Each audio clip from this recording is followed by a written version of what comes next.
Work your ass off. There is no magic pill. It drives me crazy to go to the gym. You read 1 hour a day. I went and worked out 5 hours a day, and I was working on construction with 24 hours a day. Organize your day. Work hard. I'm here to talk about success.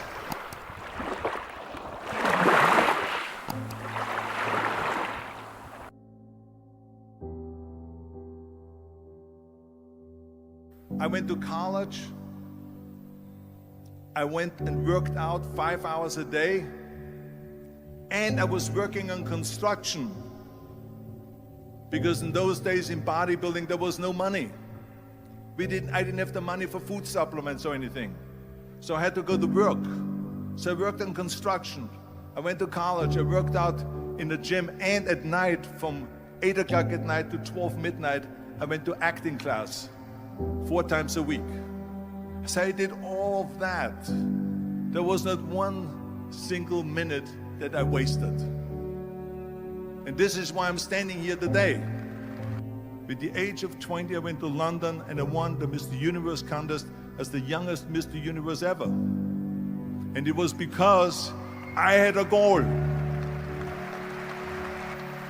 You see, if you don't have a vision of where you go, and if you don't have a goal where you go, you drift around and you never end up anywhere. 74% hate their job in America. The majority of people don't like what they're doing, because they're really not doing it because they didn't have a goal and they followed this goal. They just aimlessly drift around, and then all of a sudden there's a job opening, so they get that job because you have to work. But then when you work, it's a chore. It's work. It's not fun. So if you think about, only a quarter of the people really enjoy what they're doing in life. So people always ask me, when they saw me in the gym in the pumping iron days, they say, why is it that you're working out so hard? 5 hours a day, 6 hours a day, and you have always a smile on your face. The others are working out just as hard as you do, and they look sour in the face. Why is that? And I told people all the time, I said, because to me, I'm shooting for a goal. In front of me is the Mr. Universe title. So every rep that I do gets me closer to accomplishing that goal, to make this goal, this vision, turn into reality. Every single set that I do, every repetition, every weight that I lift will get me a step closer to turn this goal into reality. So I couldn't wait to do another 500-pound squat.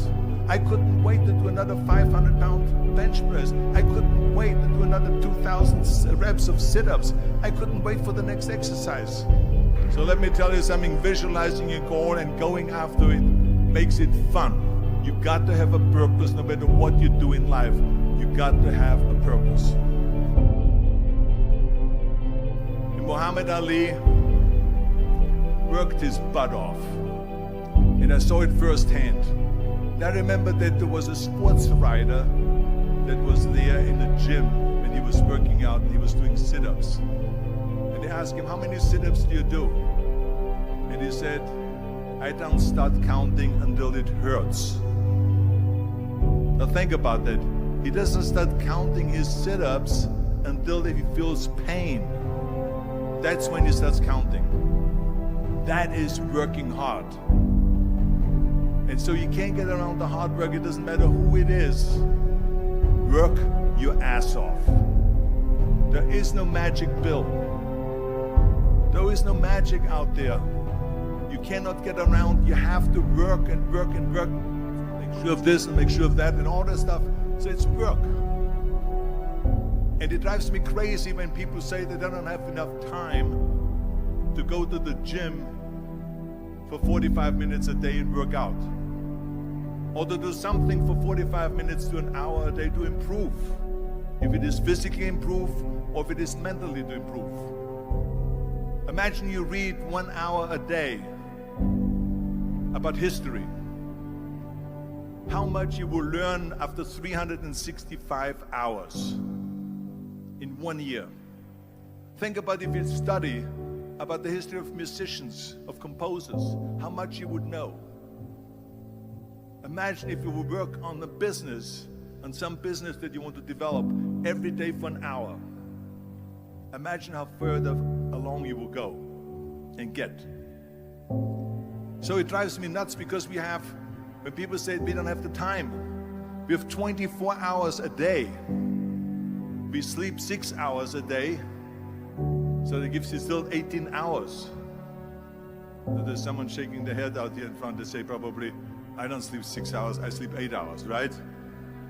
Or just sleep faster. So we have 18 hours a day. The average person works around 8 to 10 hours. So let's assume it's 10 hours, so we have 8 hours left. Then you travel around an hour a day, maybe 2 hours a day. So now you have still 6 hours left. So what do you do with the 6 hours? What do you do with the 6 hours? Then we eat a little bit, then we schmooze a little bit, talk a little bit to people and all that stuff. But you can see how much time there is available if you organize your day. So you got to work hard. I hate plan B. And I tell you why. Because we have so many doubters, as I've said earlier, the no-sayers. We have so many of those people that say no and you can't do it, that's impossible.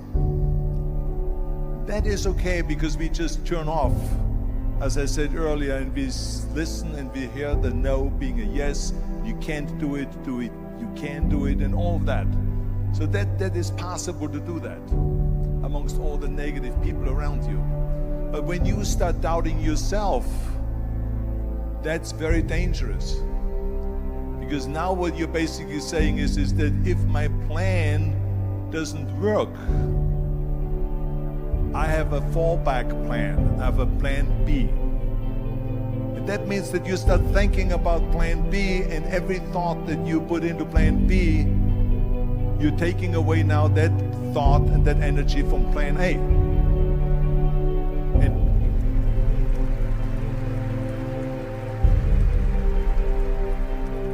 And it's very important to understand that we function better if there is no safety net, because plan B becomes a safety net. It says that if I fail, then I fall and I get picked up and I have something else there that will protect me.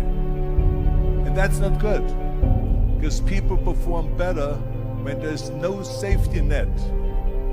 People perform better in sports and everything else if you don't have a plan B. I'm telling you, I've never ever had a plan B. I made a full commitment that I'm gonna go and be a bodybuilding champion. I made a full commitment that I'm gonna be in America. I made a full commitment that I'm gonna get in the show business and I'm going to be a leading man. No matter what it takes, I will do the work.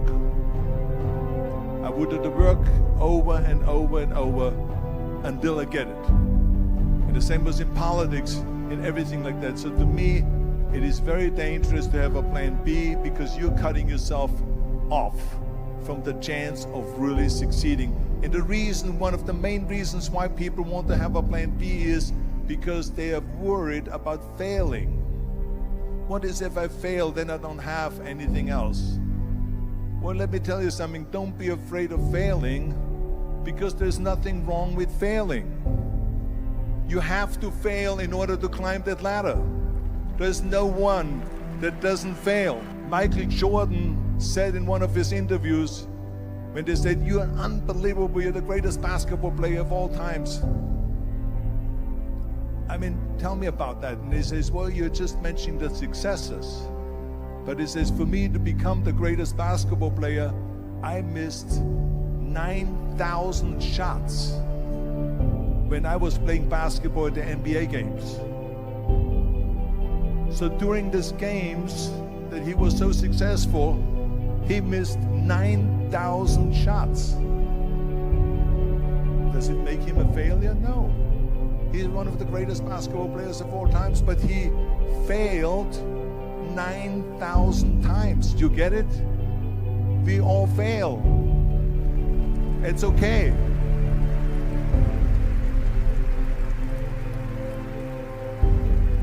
What is not okay is that when you fail, you stay down. Whoever stays down is a loser. And winners will fail and get up. Fail and get up. Fail and get up. You always get up. That is a winner. That is a winner.